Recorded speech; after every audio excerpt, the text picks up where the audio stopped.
Welcome to the PetroPapers podcast. Say that 10 times fast. This is where you get your oil and gas intellectual stimulation by asking the technical questions. I'm Yogashri Pradhan, and with me here today I have Tuba Firincioglu from NITEC. We're going to do something a little bit different this season in that instead of talking about papers, we're going to talk about people, explore their career paths, hear their pieces of advice on how to make technical contributions to the industry. Welcome to the podcast, Tuba. Thank you for inviting me, Yogeshwar. I'm very excited to be here. Thank you. Well, let's kick it off and start with the basics. How did you get here? Talk about your career path. Okay, so, I'm a petroleum engineer by education from my undergrad through my PhD. But the way I came here was really a little bit coincidental because, I wanted to be a civil engineer. But then my father thought, even though there's no oil in Turkey, petroleum engineering is very international and I would be happier that way. And then, because in Turkey, you just cannot really pick, but you are placed with an exam to your book. And I got into petroleum engineering. And then after that, I finished it and then came to the United States for my graduate degree to Stanford. And I'm like, okay, let's stay a little bit more, learn how things are done. And then I've been here since then. So reservoir engineer by education. And I've been doing that for 25 years now. Wow. That's more than I could count. I think the number of years experience I have is just on the number of my hands. But wow, that's really interesting. I was also meaning to ask you if we could take a deeper dive into that. What have been some inflection points in your career that in terms of pursuing technical growth? The biggest inflection, it's very interesting. Again, I mean, it's like, I think the biggest one, like I won the undergraduate student paper contest, international student paper contest. And that was probably part of the reason why I was able to come to the United States, right? And that's one thing. And then going to Stanford was another one because, my current, the owner of NITEC, my current boss, let's say, or my partner for many years, my mentor, I met him in a Stanford alumni dinner. And then we talked for I was a student. I just came to the United States like a month ago. And he's like, oh, I'm Turkish too. And then he's like, okay, just call me when you graduate. We talked like 5 minutes. And I graduated and I'm like, okay, looking for a job. The oil is $9 a barrel. And I want to come to Denver because my fiance found a job in Denver. So I wrote to him, okay, I graduated. And then he sent me an offer letter. And and then that's how my journey in consulting in advanced, simulation and technology started. So that was, it was interesting. I always joke with him, like, you never interviewed me. You never looked at my, resume or anything. How did you dare to hire me? And he's like, sometimes you understand people just by 5 minutes of talking. So in that 5 minutes, he decided to hire me. Wow. You must have left an impression for sure. Oh, I don't know what I left, but it worked out. I really enjoy what I do because it's highly technical. It always keeps me busy and I always can improve because we do a lot of technology, developing technologies. I always have a chance to improve myself, learn more and more. So it has been very engaging and very much fun to work in this company for 25 years now, all my career, pretty much. Awesome. Well, speaking of which, could you talk about what NITEC does and some of the projects you've been working on or what the team's been working on? Of course. NITEC is a technology-backed service company is what they call it, because what we do is we solve complex reservoir engineering problems using advanced technologies that are available on the market, or if the problem requires for us to develop a technology, we just go ahead and develop it ourselves. So from that perspective, we are drastically different from the other consulting organizations. We are very focused on reservoir engineering, integrated studies, and simulation basically are our main focus.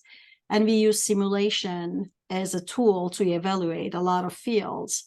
From the beginning, we of course worked on many fields and everywhere in the world, but last 10 years, we were very much focused on the reservoir engineering problems related to unconventional reservoirs. And we worked on over 100 fields in unconventional sense and hundreds of horizontal wells. And we modeled them and everywhere in all the basins, Eagle Ford, Bakken, Barnett, I mean, you name it. So we have been really focused on that. And of course, because unconventional is new, we had to develop or help develop a lot of new technology to be able to handle problems very specific to unconventional reservoirs. Excellent. And I've been involved in the unconventional space for quite some time. So listening to some of your SP talks and reading some of your SP papers, especially your distinguished lecture, has been very enlightening. And I'll definitely provide the link of some of those papers from One Petro or just anything from your distinguished lecture. That'd be really helpful. Oh, of course. So, technology is a lot of fun. I think it's been really, if you work in an area that you really enjoy, I think you become really productive. And that's why, I even though it's not too much, I always try to encourage people that I work with to write papers so that they contribute to, we're learning a lot of things, right? New field, new problems, and we always solve new problems, complex problems. And try to encourage them to write papers. It's a lot of work, but I think it's important to share your understanding and to share your knowledge with everybody else. So yeah, we've been writing 1 or 2 papers a year. We try to, and if we have collaborating clients, the companies, they're becoming a little bit more open to write papers. At the beginning of the unconventionals, we weren't allowed to publish anything. It was like, no, this is so good, we have to keep it to ourselves. Now the companies are becoming a little bit more flexible in terms of publishing data, which is great for our industry. Perfect. And I actually wanted to touch upon a little bit on that to the next question. What are some pieces of advice you can give to our listeners today in terms of making technical contributions? I know you talked about writing papers, but what else can they do if they can't write papers due to company confidentiality or strictly just because they don't have the time? But yeah. It is very, especially for our industry, oil and gas, because it's cyclic. It is super important for passing the information from one generation to the other.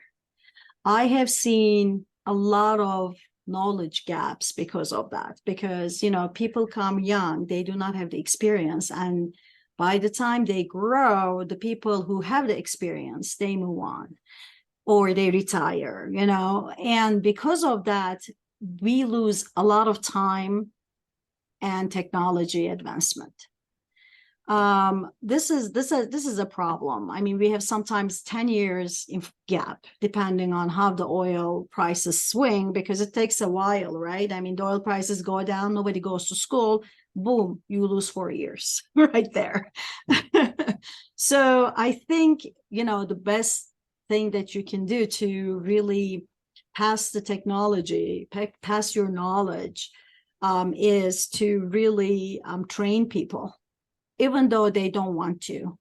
Like sometimes younger generation, the way that they do things are different than the way that we did things and we're used to doing things. The way that they understand things also is quite different. We were using paper and pencil, and they don't know what they are. They've been in a digital environment. They are visually very, very smart. Like they are, because they are trained with a lot of visual aids, right? So that's why when they talk about an equation, when you talk about something, you have to help them to visualize it and help them to understand it in a way that their brains are trained to understand things. I think sometimes we have this disconnect between the generations, and the younger generation, they just give up because they're like, oh, this is not something I can deal with or do.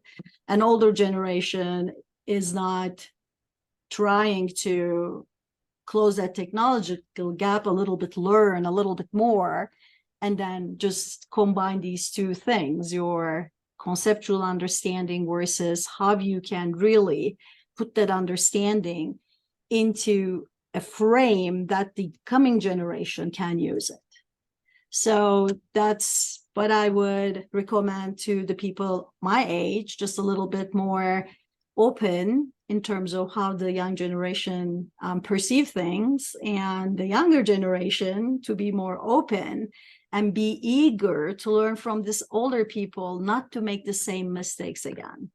Because I see so many times that we're trying to reinvent the wheel and doing the same mistakes over and over again in our industry. And it's just waste of capital, it's waste of time, energy. We should be just like, fix this issue. I agree. And adaptation is a very important skill to have. Yep. I just coming out of school, I was in the unconventional world, and just learning about or hearing other people's experiences, and I could relate to a lot of the things that you've mentioned, but keeping an open mind has helped a lot in terms of learning. Yeah. So that would be my recommendation. Keep an open mind for doing things differently. Keep an open mind for to new technology, but at the same time, technology does not solve everything.